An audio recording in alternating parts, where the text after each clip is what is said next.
دنیا میں بے شمار ساحل ہیں سمندر کے، جہاں سمندر ہے ایک ساحلی پٹی بنتی ہے، اور دنیا کے جتنے ساحل ہیں ان سب ساحلوں کی کچھ خاص بات ہے۔ آپ اگر کراچی کے ساحل پہ کھڑے ہیں یہ اور طرح کا ہے، گوادر چلے جائیں اور طرح کا ہے، آپ کسی اور ملک میں چلے جائیں، دبئی چلے جائیں، اس ساحل کی شکل اور ہے، اس کی کچھ خوبیاں اور ہیں۔ دنیا میں ایک ساحل ہے، یہ کیلیفورنیا کا ساحل ہے۔ اس ساحل پہ اس کی خاص بات یہ ہے کہ اس کیلیفورنیا کے ساحل پہ جب پانی آتا ہے، پانی چڑھتا ہے، جب پانی چڑھتا ہے تو پانی چڑھتے ہی ساتھ میں پانی کے ساتھ میں سٹار فش وہ پانی کے ساتھ پہ ریت پہ آ جاتی ہے۔ یہ پانی کے ساتھ جو سٹار فش آتی ہے یہ روز میں، اللہ کی مخلوق اتنی ہے، 7.6 ملینز اسپیشیز ہیں دنیا میں ایک ریکارڈ کے مطابق۔ ان مخلوقوں میں جو سٹار فش ہے یہ اتنی زیادہ پیدا ہوتی ہے کہ لاکھوں میں ڈیلی مرتی ہے، صرف ساحل پہ پڑی پڑی، پھر کروڑوں میں بن جاتی ہے۔ اس ساحل پہ ایک بچہ جس کی معصومیت تھی، جس کے پاس احساس تھا، آپ سب اس احساس سے گزرے ہوئے ہیں، اور وہ احساس کیا ہے؟ اگر آپ نے چوزا پالا ہے کبھی بچپن میں، آپ میں سے کچھ لوگوں نے چوزا پالا ہوگا، چوزا جب مر جاتا ہے نا، بندہ بڑا جذباتی ہو کے اس چوچے کی قبر بھی بناتا ہے، بڑا ایموشنل ہوتا ہے اس کے بارے میں۔ طوطا مر جائے آپ کا، بلی مر جائے آپ کی، کتا مر جائے، آپ کے گھر کی چڑیا جو آپ نے پالی ہوئی مر جائے، آپ اس کے بارے میں بڑے جذباتی ہوتے ہیں۔ یہ جذبات وقت کے ساتھ ساتھ ختم ہو جاتے ہیں، اپنے مر جاتے ہیں، بندے کو احساس نہیں ہوتا۔ گھر کی چڑیا مرتی ہے کبھی احساس ہوتا ہے، پھر یہ احساس مرتا ہے، اپنے بھی مرے احساس نہیں ہوتا۔ تو اس ساحل پہ، اس کو کیلیفورنیا کا ساحل کہتے ہیں، اس ساحل پہ سٹار فش وہ پانی کے ساتھ آتی تھی، ریت پہ رہتی تھی، اگر پانی آئے تو وہ واپس چلی جاتی تھی، لیکن اگر پانی نہ آئے تو آخر میں بے شمار سٹار فش پڑی رہتی تھی اس ریت پہ، گیلی ریت پہ۔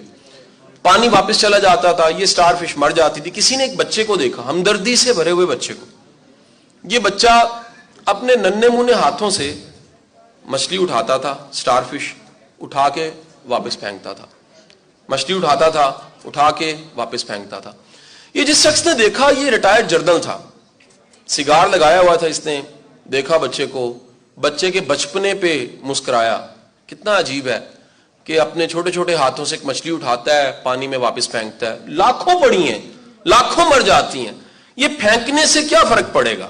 خیال آیا، یہ خیال آپ کے، مجھے اور ہم سب کے مائنڈ میں کہیں آتا ہے، اگر میں ٹھیک ہو جاؤں گا تو کیا فرق پڑے گا؟ اگر میں کچھ اچھا سا کروں گا تو کیا فرق پڑے گا؟ اگر میں اپنی گاڑی سے ریپر باہر نہیں پھینکوں گا تو کیا فرق پڑے گا؟ اگر میں پڑھ لکھ جاؤں گا تو کیا فرق پڑے گا؟ اگر میں آج انصاف کر دوں گا تو کیا فرق پڑے گا؟ اگر میں ڈیلیور کر دوں گا تو کیا فرق پڑے گا؟ میں وعدہ پورا کر دوں گا تو کیا فرق پڑے گا؟ میں اگر سچا ہو بھی جاؤں گا اتنے جھوٹے معاشرے میں تو کیا فرق پڑے گا؟ اتنی نا امیدی سے بھری دنیا میں پر امید ہوں تو کیا فرق پڑے گا؟ میرا اچھا لکھنے سے کیا فرق پڑے گا؟ میرا اچھا بولنے سے کیا فرق پڑے گا؟ میں اچھا کر بھی دوں تو کون مانے گا؟ یہی خیال اس جرنل کے پاس تھا۔ وہ گیا، چلتے چلتے چلتے اس بچے کے پاس آیا، سگار کا کش کھینچا، ایک رنگ سا بنا دھوئیں کا، اسے نکالنے کے بعد کندھے پہ ہاتھ رکھا اور کہنے لگا اس سے کیا فرق پڑے گا؟ اتنی مچھلیاں پڑی ہیں، تڑپ کے مر جاتی ہیں، 9-10 سال کے تم بچے ہو، چھوٹا سا ہاتھ ہے، اٹھا کے پھینک رہے ہو، اس سے کیا فرق پڑے گا؟ بچہ معصوم تھا، اور اس معصومیت نے، اس نے ایک تڑپتی ہوئی مچھلی اٹھائی، اٹھا کے ایسے کر کے دیکھی، اس کو دکھائی اور پھینکتے ہوئے ایک بات کہی، اس کو فرق پڑے گا۔ یہ جو ایک کو فرق پڑتا ہے نا، یہ بہت بڑا فرق ہوتا ہے۔ ہم کہیں نہ کہیں سوچتے ہیں کہ ایک بدلے تو کچھ نہیں بدلتا۔ آپ کو بتلانا چاہوں، اگر وہ ایک بدلنے والے کا نام عیدی ہو نا تو فرق پڑتا ہے۔ وہ جو ایک بدلتا ہے نا، آپ کہتے ہیں فرق نہیں پڑتا، وہ ایک بدلنے والا محمد علی جناح ہو نا تو وکالت چھوڑ کے پھر ملک بنا دیتا ہے۔ آپ کہتے ہیں ایک بدلے تو کیا بدلتا ہے؟ وہ ایک بدلے تو پھر حکیم سعید بنتا ہے، مدینے کا شہید۔ جاوید چودھری نے کالم کبھی لکھا، ایک بدلے تو، آپ کہتے ہیں ایک بدلے تو کیا بدلتا ہے؟ وہ ایک بدلے تو نیلسن منڈیلا بنتا ہے، اور دنیا میں تاریخ رقم ہوتی ہے کہ 27 سال کی جیل بھی کسی کے مائنڈ کو قید نہیں کر سکتی۔ وہ ایک بدلے تو دنیا میں امپاسبل کا ورڈ آئی ایم پاسبل بن جاتا ہے۔ سو یاد رکھیے گا, آپ آج سے اچھے کی تلاش نہ کریں پلیز. دنیا کی تلاش آسان کر دیجئے, خود اچھے بن جائیے. کسی کے لیے یہ تلاش ختم ہو جائے گی آپ کو مل کے. ہم سب کے سب وہ جو تھوڑا سا فرق ہوتا ہے, وہ تھوڑا سا فرق نہیں پیدا کرنا چاہتے کہ اس تھوڑے سے فرق سے کیا بنے گا. کبھی کسی پائلٹ سے جا کے پوچھئے, وہ اس پائلٹ سے پوچھئے کہ وہ جو چند ڈگری کا فرق ہوتا ہے جہاز اڑانے کے بعد, وہ منزل جب آتی ہے تو کتنا بڑا فرق بن چکا ہوتا ہے. جا کے پوچھئے کسی ٹرین چلانے والے سے, جب کھڑک کر کے ٹرین کی پٹڑی بدلتی ہے تو پھر منزل جب آتی ہے تو دونوں ٹرینوں کے مقام منزل میں کتنا فرق ہوتا ہے. وہ چند لمحے کے سیکنڈز میں ایک ایکسیڈنٹ ہوتے ہوتے رہ جاتا ہے, اور جو ہو جاتا ہے ایکسیڈنٹ, وہ جا کے آئی سی یو میں پڑے اس شخص سے پوچھئے جو پرماننٹ پیرالائز ہو جاتا ہے اور آئی سی یو میں پڑا تڑپ رہا ہوتا ہے کہ مجھے زندگی مل جائے, تھوڑا سا ہی فرق ہوتا ہے سیکنڈز کا. وہ جا کے پوچھئے کہ تھوڑی سی چند روٹی کے ٹکڑے ہوتے ہیں, اس کے لیے کوئی عزت گوا دیتا ہے, تھوڑے سے ہی ہوتے ہیں, پوری عزت گوانی پڑتی ہے. ہم سب کے سب اس تھوڑے سے فرق کے قائل نہیں رہے. میں بتاؤں, میں سب سے زیادہ خلاف پاکستان میں ہر اس شخص کے ہوں, وہ پولیٹیشین ہے, وہ اینکر ہے, وہ میڈیا پرسن ہے, وہ پروفیسر ہے جس نے نا امیدی کا ٹھیکہ لیا ہوا ہے. میں خلاف ہوں اس کے. اس ملک میں اتنا پوٹینشل ہے, میں قسم کھانے کو تیار ہوں. 28 ملک میں نے دنیا کے دیکھے ہیں, پاکستان جیسا ملک میں نے دنیا میں کہیں نہیں دیکھا. اس جیسا ملک ہے ہی نہیں, اس جیسی قوم نہیں ہے. ہمیں صرف, او بھائی گھر بنایا آپ میں سے کسی نے, 5 مرلے کا گھر بنے نا, اتنا کھلارا ہوتا ہے, سنبھالنا مشکل ہو جاتا ہے اس کا. ملک بنے, قوم بنے, ٹائم لگے گا بھائی. ہمیں کوئی کمپیئر ترکی سے نہ کرے, ہمیں کوئی کمپیئر چائنا سے نہ کرے. ہم اپنی جغرافی میں, اپنے حالات میں, اپنی ڈومین میں اپنی طرح سے یونیک ہے. دنیا میں صرف ایک پاکستان ہے, کوئی اور پاکستان نہیں ہے. اور دنیا میں آپ اس پاکستان کے کونے سے دوسرے کونے تک جا کے دیکھ لیجئے, آپ کو پتہ لگے گا ایسی لینڈ, ایسے پہاڑ, ایسے دریا, ایسے لوگ, ایسے کلچر, ایسی لینگویجز, ایسا زبردست ملک آپ کو نہیں ملے گا. سب سے بڑا دشمن باہر نہیں ہے, سب سے بڑا دشمن اسی سسٹم کے اندر, انہی یونیورسٹی, انہی کالجز میں, اسی میڈیا پہ بیٹھا ہوا ہے جو آپ کو نا امید کرتا ہے, جو آپ کو اچھا نہیں دکھاتا. 86 آنکھیں مکھی کی ہوتی ہیں, اشفاق صاحب نے ہمیں بتایا تھا, لیکن بیٹھتی گند پہ ہے. کیونکہ 86 آنکھوں کے باوجود اس کی آنکھ دیکھتی گند کو ہے. اس معاشرے میں اچھا کیا ہے, کبھی وہ بھی تو بتاؤ. اس معاشرے کا اچھا چہرہ کیا ہے, وہ بھی تو بتاؤ. اس معاشرے میں امید دینے والے کون ہیں, وہ بھی تو بتاؤ.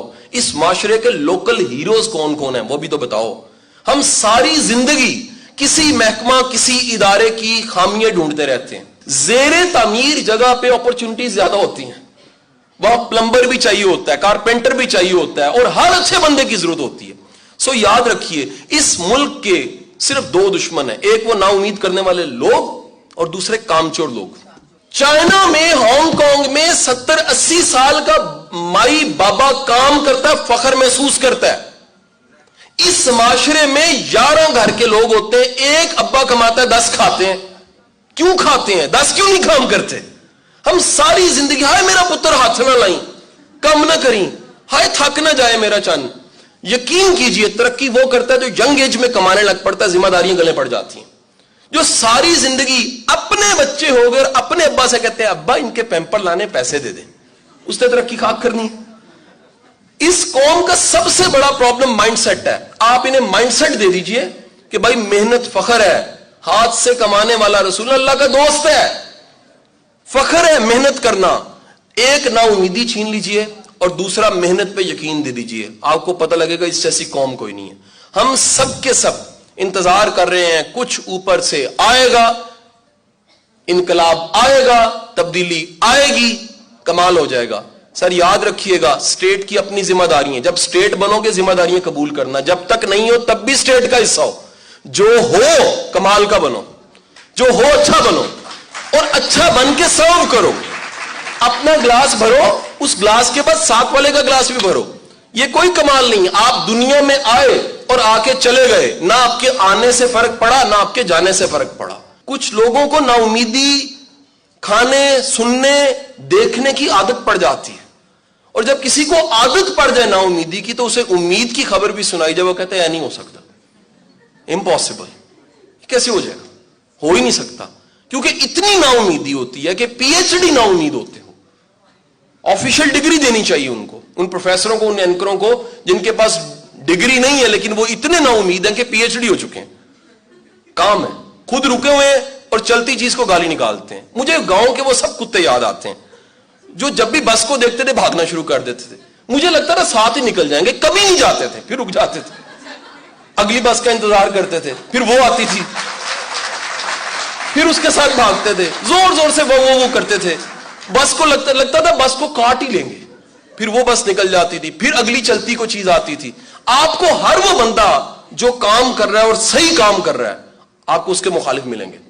اور یہ میں نہیں کہہ رہا, 1350 سال پہلے نہج البلاغہ میں لکھا ہوا. حضرت علی کہتے ہیں بندہ ٹھیک ہے, کام ٹھیک ہے, جذبہ ٹھیک ہے, مخالفت ہوگی اس کی. یہ نشانی ہے کہ بندہ ٹھیک ہے. کیونکہ یاد رکھیے, سب کو راضی کرنے والا, اس کو انگلش میں منافق کہتے ہیں. سب کو راضی نہیں کو کر سکتا, یہ ہو نہیں سکتا. ہمیں ادھوری باتیں پڑھائی گئی ہیں. بندہ اپنی کمپنی سے پہچانا جاتا ہے, نا نا نا نا, بندہ اپنے دشمن سے بھی پہچانا جاتا ہے. جو آپ کو ریجیکٹ کرتے ہیں, کبھی جا کے ان کو دیکھیے, ان کے مورلز, کریکٹرز کو اور ایتھکس کو دیکھیے, آپ کو پتہ لگ جائے گا صحیح ریجیکٹ کیا, بالکل صحیح ریجیکٹ کیا انہوں نے. سو یہ ہو نہیں سکتا جھوٹا بندہ سچوں میں مشہور ہو اور سچا بندہ جھوٹوں میں مشہور ہو نہیں سکتا. ایک زبردست ڈاکو ڈاکوؤں کا سردار ہو سکتا ہے, لیکن یہ نہیں ہو سکتا کہ ایک زبردست ڈاکو شریف بندوں میں پہچانا جائے, واہ سر زبردست, کمال, کیا بات ہے. ایسے نہیں ہو سکتا. سو یاد رکھیے, اس معاشرے میں ہوپ اگر مل جائے, امید, اس پرس کی جو میرے جیب میں ہے, آپ کے پاس بھی کچھ پیسے پڑے ہوں گے, ہم اس کی حفاظت کرتے ہیں. سر اس پرس کے پیسوں سے زیادہ امپورٹنٹ چیز وہ امید ہے جو میں دے کے جا رہا ہوں, اسے نہ گوانا. یہ چھن گئی, سب چھن جائے گا. آپ کسی سے امید لے لیجئے, اس کا پڑھنے کو دل نہیں کرتا. آپ امید لے لیجئے, وہ کچھ کرنے کو دل نہیں کرتا. امید لے لیجئے, اور یہ کام کہیں نہ کہیں باہر سے نہیں ہو رہا. یہ ہمیں بھی نا اس طرح کی تھیوریز پڑھائی جاتی ہیں کہ جی باہر سے ہے, سارا کچھ ہو رہا ہے. خدا کے بندو, ہمیں تباہ کرنے کے لیے ہم خود ہی کافی ہیں. ہمیں کسی بم سے اڑانے کی ضرورت نہیں, ہم پھر کھڑے ہو جاتے. ہمیں گولی سے نہ مارو, ہم نہیں مرتے. ہمیں زہر سے نہ مارو, ہم نہیں مرتے. یہ جو منفی سوچ آ چکی ہے نا, یہ کافی ہے مارنے کے لیے. اور یہ کہیں نہ کہیں کچھ لوگ اس کے ٹھیکیدار بنے ہوئے ہیں, جن کا کام ہی ہے خوف بیچیں, خدشے بیچیں, پریشانیاں بیچیں, غم, نا امیدی دیں. پوری تعلیم کے بعد, اچھی تعلیم کے بعد اگر کوئی بندہ نا امید ہے, اس کا مطلب ہے اس کی پڑھائی نے اس کو پاسبلٹیز کے ورلڈ میں نہیں پھینکا. تعلیم تو ممکنات کی دنیا میں پھینکتی ہے, امکانات کی دنیا میں پھینکتی ہے. سو میرا ماننا یہ ہے کہ آپ کی سب سے بڑی کمائی وہ نہیں ہے جو آپ پیسے کی شکل میں کماتے ہو. آپ کی سب سے بڑی کمائی وہ ہوپ ہے, وہ یقین ہے کہ آج آپ وہ 70 سال پہلے والا پاکستان دیکھیں, چیزیں بہت بدلی ہیں, کرائسس ہیں, ایشوز ہیں, مسئلے ہیں, لیکن ہم یقین کیجئے ان مسئلوں سے نکل کے آگے وقت انتظار کر رہا ہے, اچھا وقت ویٹ کر رہا ہے. یہ پورا یقین رکھیے گا. میں کبھی بھی پاکستان کو جاننا چاہتا ہوں, پاکستان سے محبت کرنا چاہتا ہوں, میں دشمن کی آنکھ سے دیکھتا ہوں اس کو. وہ اس کو ختم کرنا چاہتا ہے. کچھ تو ایسا ہے اس کے بقا کے ساتھ کہ یہ ہے تو کچھ نہ کچھ تو خدشے ہیں دنیا کو اس سے. ہمیں نہیں پتا, ہمیں قدر نہیں. ہمارے گھر پہ ڈاکو بار بار آتے ہیں, اور بھائی کچھ ہے ایسا جو ہمیں بھی نہیں پتا, ہمیں بھی نہیں خبر کہ یہ ملک کے ساتھ کتنے فیوچرز جڑے ہوئے ہیں, نیشنز کے فیوچرز جڑے ہوئے ہیں. میں اعزازی کو ایمبیسڈر ازبکستان کا, میں 2 ماہ پہلے گیا ہوا, ان کے اسٹیٹ گورنر نے مجھے بلا لیا کھانے پہ. وہ ٹرانسلیٹر نے بتایا مجھے, کہتے جی سی پیک میں ہمارا حصہ کیا. میں کہا میں اسٹیٹ نہیں, اسٹیٹ کی طرف سے نہیں ہوں, اعزازی کانسلیٹ ہوں. تو آپ, دنیا کہہ رہی ہے یہ چینج ہو رہی ہے وہ گیم, دنیا کو پتا ہے, ہمیں یقین نہیں ہے, ہمیں کوئی بتانے والا ہی نہیں ہے کیسا ملک ہے, کیا نیشن ہے, کیا کلچرز ہیں, کیا کچھ ہے. اور میں آپ کو ایک بات بتا دوں, جس دن یہ تھوڑا سا سیکیورٹی کا مسئلہ حل ہوا نا, ادھر ٹورزم اتنا آنا ہے, گورا اتنا آنا ہے, وہ تو پریشان اور پاگل ہو جائیں گے. یہ یقین کیجئے اتنا ٹورزم پوٹینشیل ہے, اتنے وسائل ہیں, صرف تھوڑا سا انتظار ہے. خدا کے لیے اس وقت میں جس میں ہم بظاہر بے بس ہیں, لیکن میں نے کہا اختیار ہے اپنے آپ پہ کام کرنے کا. خود پہ کام کیجئے, اچھے وقت کا انتظار کیجئے, جو کر سکتے ہیں کیجئے, جو نہیں کر سکتے اس کے لیے دعا کیجئے. واصف علی واصف صاحب کے پاس ایک شخص آیا, بڑا پریشان تھا. واصف صاحب نے کہا کیا ہوا ہے؟ اس نے کہا جی ملک دے حالات بڑے خراب نے, میں پریشان ہوں. واصف صاحب نے کہا آپ نے خراب کیے ہیں؟ اس نے کہا جی میں نے. آپ ٹھیک کر سکتے ہو؟ کہتے چاہ پیو پھر. ہم سب کے سب یہ جو وقت ملا ہے, یہ جو وسائل ملے ہیں, یہ جو ٹائم ملا ہے, خدا کے لیے اس انجوائمنٹ کو خراب نہ کرو یار. اور میں سمجھ رہا ہوں کہ اگر آج کے زمانے میں آپ ہوپ کی بات کرتے ہو, امید کی بات کرتے ہو, چلیں حالات آنکھوں سے نہیں دیکھ سکتے بھائی, لیکن اللہ پہ پورا بھروسہ ہونا چاہیے. اپنی پوری کوشش کے بعد اللہ سے امید لگانی چاہیے, یہ حکم ہے ہمیں. پوری کوشش کرو, نیت اچھی رکھو, نتیجے کو اللہ پہ چھوڑ دو. ٹھیک ہے جی. یہ اگر یہ کام کر لیں, میرا ایمان ہے, میرا یقین ہے, اس سے بہتر وقت انشاءاللہ آ جائے گا. پاکستان زندہ باد.